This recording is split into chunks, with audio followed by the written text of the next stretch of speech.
ahead and get started. Quarterbacks coach and offensive coordinator Dave Patenaude. We'll open it right up for questions for Coach Patenaude. We'll start over here with Ron. What are you seeing from Jeff as far as, going through his progressions, that type of thing? Is he progressing the way you were hoping he would? Yeah, I think it was funny. We were just having this conversation yesterday, and his whole thing was, I just feel so much more comfortable in what we're doing, understanding, defenses and where to go with the ball, and it's one thing when I say it, but it's a lot more insightful when he says it, and because we were going through some different scenarios and some of the plays, from the game against Virginia, and even on the one pick that he threw, he was like, yeah, I was just too late going back there, so now there's a deeper understanding of not only what to do but why to do it, and it's no coincidence that he's throwing for 300 yards, because he knows where to go with the ball, and he's making on target throws, and and I thought he showed a lot of patience on in a bunch of those situations where he just got the ball to the checkdowns. So he's not just forcing the ball down the field. I think when you're a young quarterback, your tendency is to, try to get it all in one shot. We did that on that first drive, but then there was a couple others where we had some shots called and they kind of bailed out of there, and he just dumped the ball down or ran it. So, I think his development has been really good, and there's still things we have to work on. Right. Again, we talked about it a bunch, but he's still a young guy. He's still technically a freshman. So I mean, it's there's a very bright future there. Kelly. Your running backs finally got to the next level in the Virginia game, the way you've probably been waiting for a while. Was that also a function of Jeff's progression in terms of the passing game, loosening things up, or was it just better blocking, better reads by the backs? Is there anything in particular you can say about, how they got going? Every week is a new week, right? So every week is a new plan. Every week is a new defense. And I think our plan was really good. I think that Brent and Tashard did a really good job of scheming, the run against what they were doing. And then we kind of built all those other things around it. We came out and got into some of the Q read game early in the game, and Jeff pulled a couple. And then the one that Jameer broke for the big run, they came off the backside edge, and Jeff read it and handed it to him.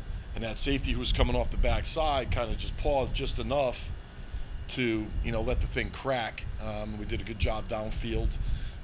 When you have the ability to run the quarterback and you legitimize the quarterback in the run game, it puts a lot more pressure on the secondary fitters to fit in the right place, because you don't want Jeff pulling it, but you don't really want Jameer hitting it in the seam either.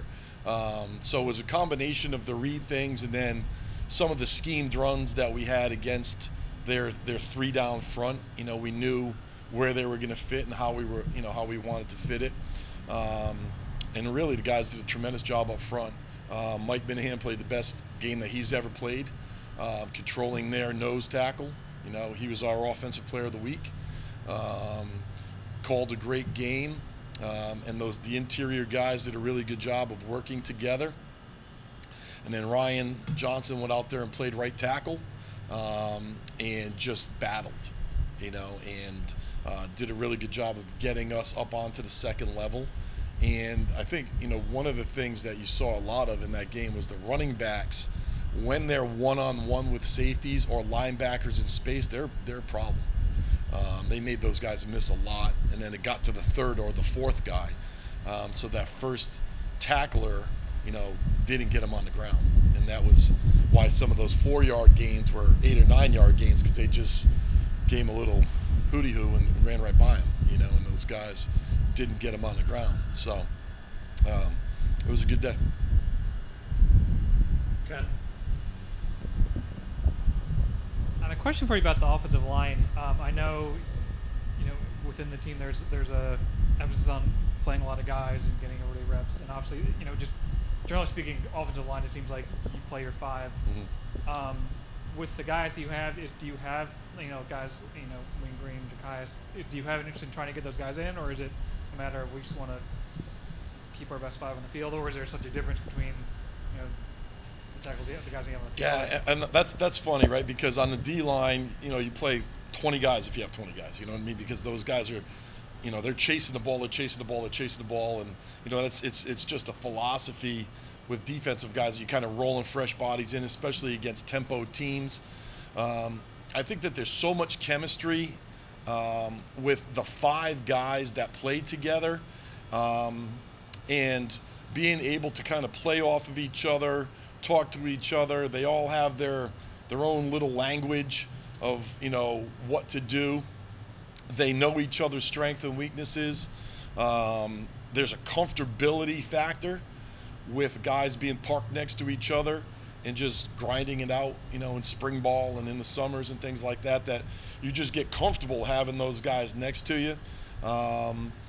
And whether you have to move a guy out or move a guy in, the good thing about playing some of these guys now is when you get Jordan back and you get Kenny Cooper back, you get Nick Penley back, Paul has played, Will Lay's played, all the starters have played.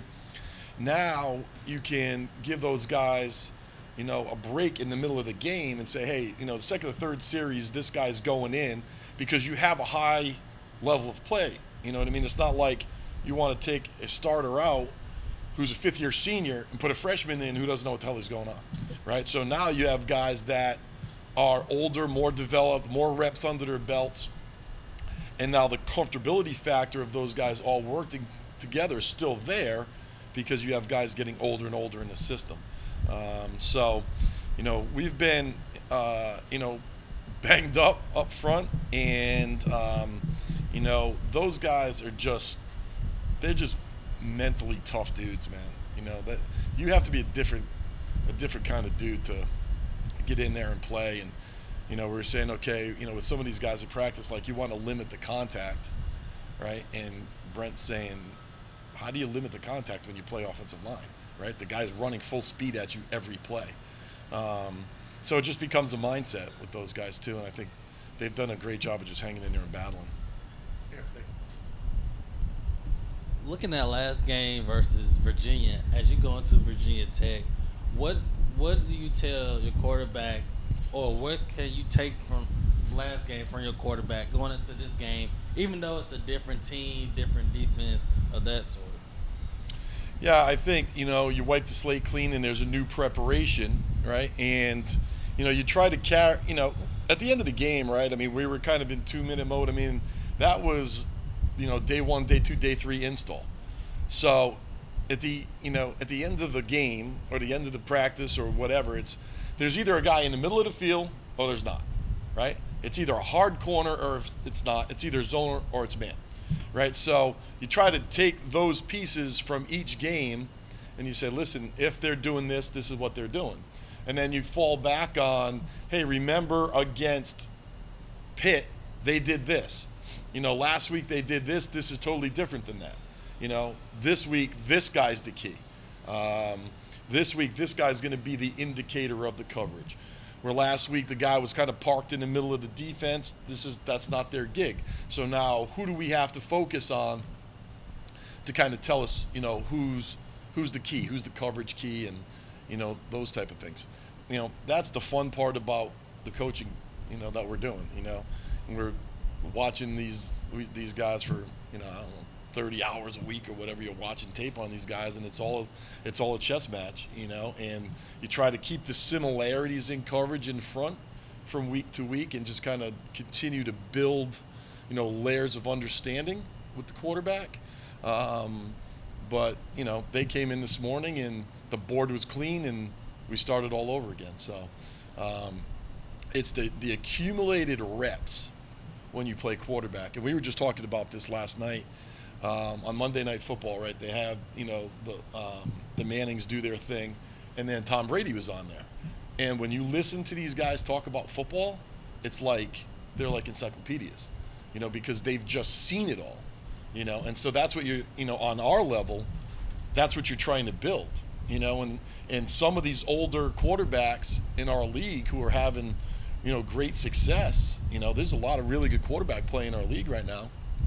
The older guys have a little bit of an advantage because they just have so many accumulated reps in the system and accumulated reps against these different coverages that it just becomes easier and easier and easier. And that goes back to the first question about Jeff. The more you're out there, the more you see it, the more you do it, the more comfortable you get, the faster you play. What have you seen from Virginia Tech defensively? They seem to be putting up decent numbers and have kind of kept them in games. Just what do you see when you look at tape? What do they do well? Yeah, they're really good. I mean, they're really good. It's a really good challenge for us. They average, I think, under 24, 25 points a game, under 350, 360 yards. So they're really stout. They are more of a four-down front. They have really good athletes. They play lights out, extremely hard. Linebackers fly around. Their secondary is really solid. They play a lot of man coverage. And they're going to put a free safety in the middle of the field a lot of times and play cover one, play man free, challenge you, not give you easy throws. And then just enough of that when you try to get them into a man beater that they'll just drop. So they have a really nice mix of playing the different coverages out of the same look. So the quarterbacks have to be really on point with, when this guy's bailing and this guy's doing this, and the depth of the safeties and things like that. They're just multiple enough where they can really mess with you, because all of a sudden now they jump into with cover two coverage, or they blitz this guy, or they bring the corner off the edge, and you may not have seen that in 13, 14, 15 plays, and then all of a sudden here comes the corner fire. So it's a good blend. And they've always been good on D, right? They pride themselves on being really good defensively. They have a long history of being great defensively, and they have athletes that believe in what they're doing and fly to the ball. Time for a couple more for Coach. Rod? On the 2-point conversion, did Virginia react the way you expected them to, and how do you feel that your offense executed the play? Well, the first one we made it, right? The first one we got, so we executed excellent. The second one we missed the throw. I mean, it was and so we had them open, and yeah, I mean, defensively they played what we thought that they were going to play, and we kind of tried to build some layers into some of the stuff that we had already run, in those packages, and I think that's what you continue to do. You just keep building layers into your different things there. And it was crazy, right? Because early in the day, Illinois and Penn State had that crazy game, right? So I was actually sitting there going, I don't know if I have enough 2-point plays, because like if that was the case, they started running the same plays again, because they just, you only have so many 2-point plays that you practice, and then you're gonna have to get into your base offensive plays that you would kind of run from the 4 or 5 yard line. So, when I was watching that, I was like, oh yeah, we better talk about these. So we actually wrote a few more of them out. There have been years where we have practiced the same 2-point plays every week and never run them. And then, sometimes you're going to be in a situation where you run 3 in a game. So, we just have a catalog of those plays, and we just keep running them over and over and over again. Like the one that we tried to throw to Jeff, we've practiced that play since, I don't know, the second or third day of camp. And then, you just practice them every Thursday. And, it would be awesome if they told me exactly what they were going to do, because then we'd always be in a great call. They don't cooperate like that. But we had an opportunity, and we just missed on the second one. Ken, you want to wrap us up? The past 2 games have gone broadly similarly in that score twice on the first possession, the third against Virginia, and then hit a lull, as I think Coach Collins called it, in both games. And I'm curious, kind of And then Jeff's numbers, he's been really good first and fourth quarters. I'm curious if you see anything there that you feel like, what can we do to kind of replicate that? Yeah, I mean, in this game, without it being a big stretch, I mean, it could have been 28 points in the first quarter. You know, we marched it the first two drives, score. We march it all the way down in there on the third drive. Ball goes through Kyrik's hands, and he never drops the ball. You know, so he's probably walking into the end zone, and then we get it down inside the 30, and Jeff throws the ball too late. So we had it rolling pretty good, right? And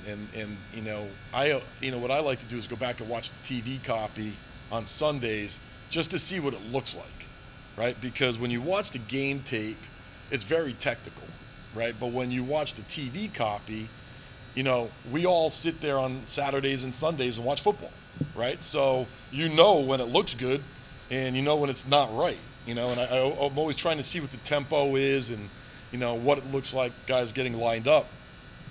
And in those first 3 or 4 series, it was, we were rolling, we were throwing it, we were running it, had a good mix. And then we got towards the end of the half, kind of got into a 2-minute mode to try to get a quick score back. And then ended up, I think we got hit and we had to punt. And then we scored the first drive coming out, so the thing that I'm hugely proud of is that it doesn't matter what the score is with our guys. It doesn't matter if we're up or down. Those guys, we were on the sideline. We were down a couple scores. We put the plan in. They were like, "Yeah, we got it. We're good." There was no frustration. There was no stress.